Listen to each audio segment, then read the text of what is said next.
waktu perjalanan turun saya terkena musibah.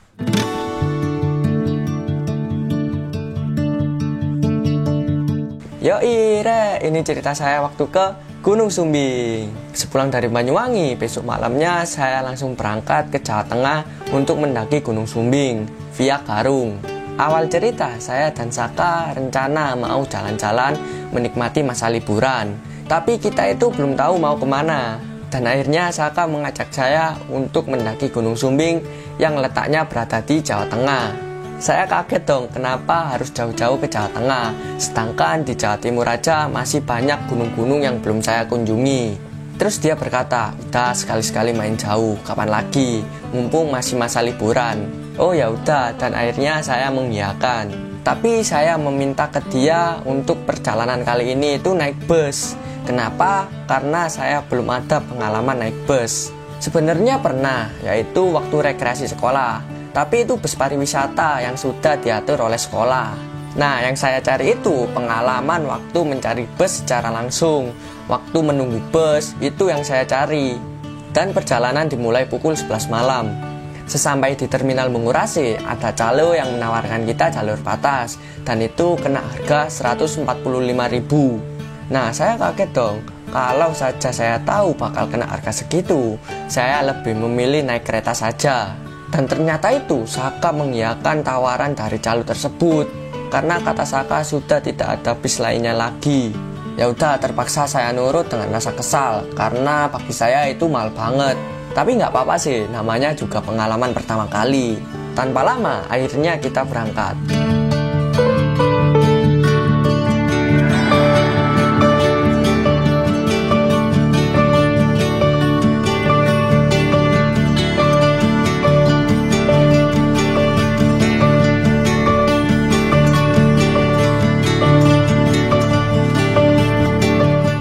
Sesampai di Ngawi kita berhenti nggak tahu kenapa. Nggak taunya berhenti untuk makan. Mungkin karena saya nggak tahu kalau 145.000 itu ternyata sudah mendapatkan makanan. Nah, selesai makan kita kembali ke bus dan melanjutkan perjalanan. Karena pemberhentian kita kali ini yaitu di Magelang.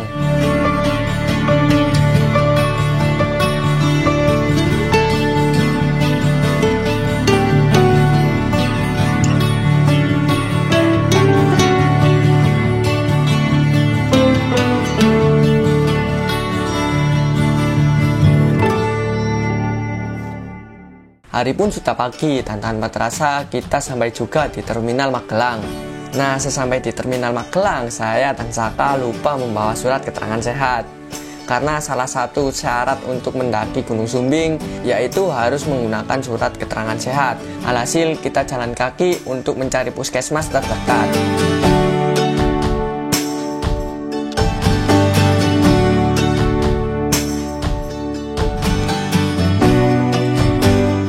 Nah, setelah mendapatkan surat keterangan sehat, kita kembali lagi ke terminal untuk melanjutkan perjalanan, yaitu ke Wonosobo.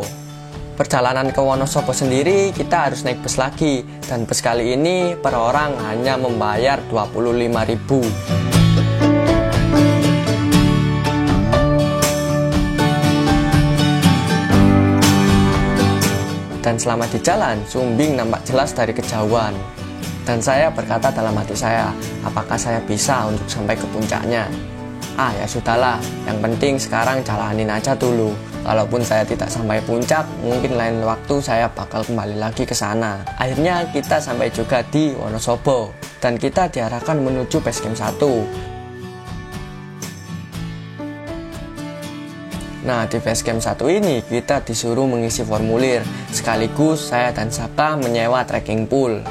Setelah semuanya selesai, kita lanjut naik ke atas, yaitu di basecamp 2. Nah, di basecamp kali ini itu cukup lumayan banyak pendaki.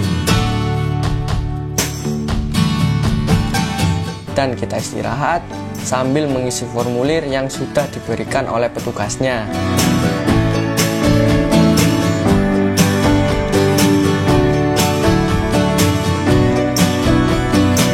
Setelah itu kita packing ulang dan mengisi perut terlebih dahulu sebelum memulai pendakian.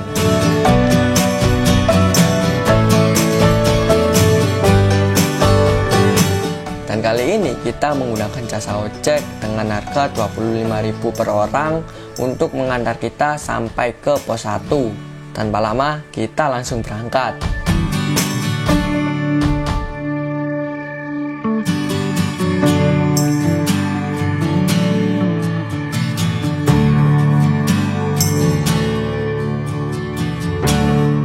Wah, ojek di Gunung Sumbing ini benar-benar mengerikan. Bahkan mau jatuh pun tetap aja digas terus. Apalagi waktu itu saya sambil ngerekam. Aduh, ngeri lah pokoknya. Kalau nggak percaya, coba aja sendiri. Sampai di pos 1 itu pukul 4 sore. Dan tanpa lama, kita langsung memulai pendakian.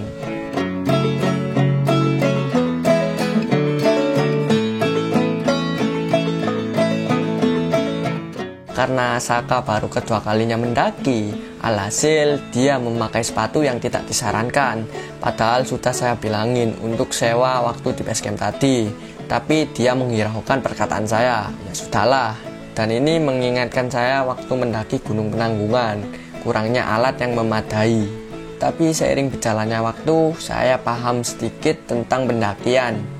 Bahkan di pendakian kali ini saya lebih proper dari mulai sewa-sewa alat dan ada juga yang pinjam temen. Karena untuk beli sendiri aja uangnya cuma cukup buat perjalanan. Tapi saya sangat menikmati prosesnya. Itu kenapa bukan jadi alasan untuk saya tidak pergi mendaki.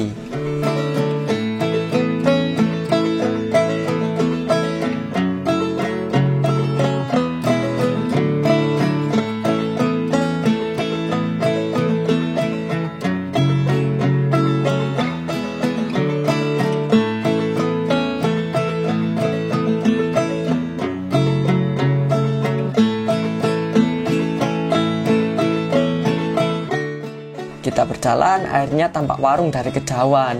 Saya kira itu pos 2, tapi ternyata bukan. Dan kita memutuskan berhenti untuk istirahat di warung tersebut. Nah, dari warung ini kita dapat barengan anak Jakarta.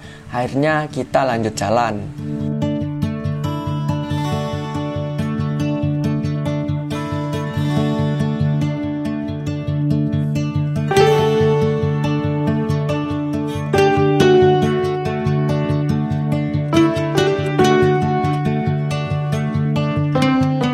Dan ternyata anak Jakarta ini jalannya cepat sekali. Karena Saka nggak kuat mengikuti langkah mereka, akhirnya rombongan kita terpisah. Dan kita kembali jalan berdua.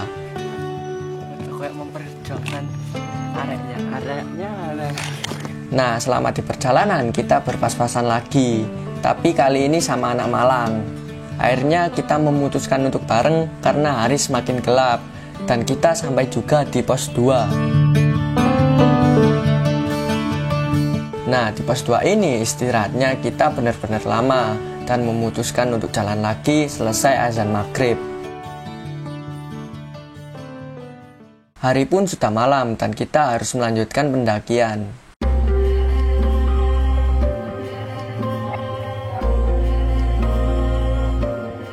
Nah, dari sini Saka merasa tidak kuat. Dia sering meminta saya berhenti untuk istirahat. Dan alhamdulillahnya rombongan dari Malang ini pengertian ke kita dan ikut berhenti. Nah, setelah itu kita lanjut lagi karena kalau kita terlalu lama diam, itu udaranya cukup dingin. Lagi-lagi Saka meminta saya untuk berhenti. Akhirnya rombongan dari Malang ini bilang, "Tak tunggu di warung depan aja ya," kata mereka. Ya, karena nggak enak kalau harus menunggu kita yang sering berhenti, akhirnya kita mengiyakan dan tersisa kita berdua saja. Nah, dari sini firasat saya tidak enak. Bahkan saya sering nengok ke belakang, kayak ada yang ngikutin. Mungkin karena kecapean, jadi mikirnya yang enggak. Nggak lama kemudian, akhirnya kita ketemu lagi di warung. Dari situ saya agak lega karena ramean. Karena lumayan dingin, setelah istirahat di warung tersebut, kita lanjut jalan barengan lagi. Nah, tapi lagi-lagi Saka meminta saya untuk berhenti karena tidak kuat. Padahal waktu itu saya berharap barengan terus sama rombongan dari Malang. Ya mau gimana lagi, akhirnya kita ditinggal sama rombongan.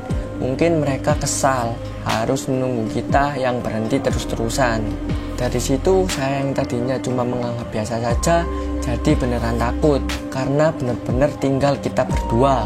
Di situ saya mencoba menenangkan diri saya sendiri, dan juga waktu itu saya belum cerita apa-apa ke Saka soal firasat saya yang tidak enak. Waktu berhenti, dia terus mengeluh dan meminta untuk turun, dan saya sebagai teman terus menyemangati Saka untuk lanjut jalan lagi, karena sangat disayangkan kalau harus turun. Akhirnya kita lanjut jalan, dan sampailah kita di pos 3. Di pos 3 ini, Saka meminta saya untuk mendirikan tenda di sini. Tapi saya nggak mau, karena benar-benar sepi, tidak ada orang sama sekali.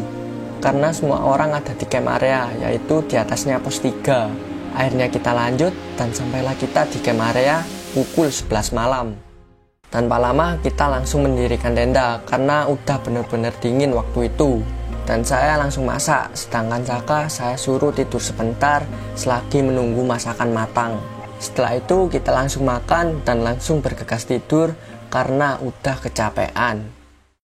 Dan tanpa disadari, bangun tidur saya disambut matahari terbit, dan di depan sana Sindoro tampak cantik sekali. Rasa capeknya itu sudah terbayarkan akan hal ini, ya meskipun agak kesiangan.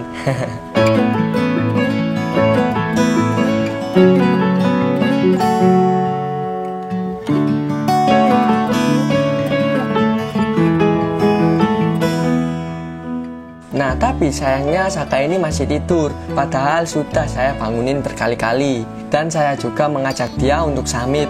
Dan sayangnya dia tidak mau untuk summit. Dia lebih memilih untuk di tenda saja.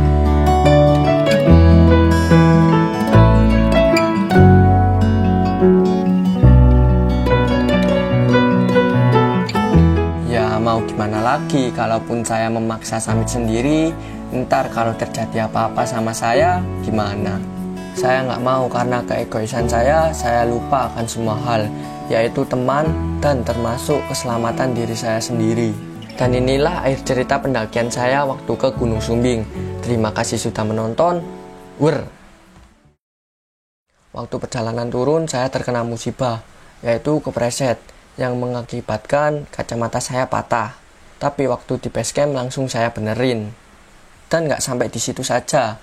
Waktu menuju base camp, kita memutuskan naik ojek. Karena cuacanya gerimis, jalannya menjadi licin, yang mengakibatkan saya jatuh dari motor. Tapi alhamdulillahnya saya nggak apa-apa waktu itu.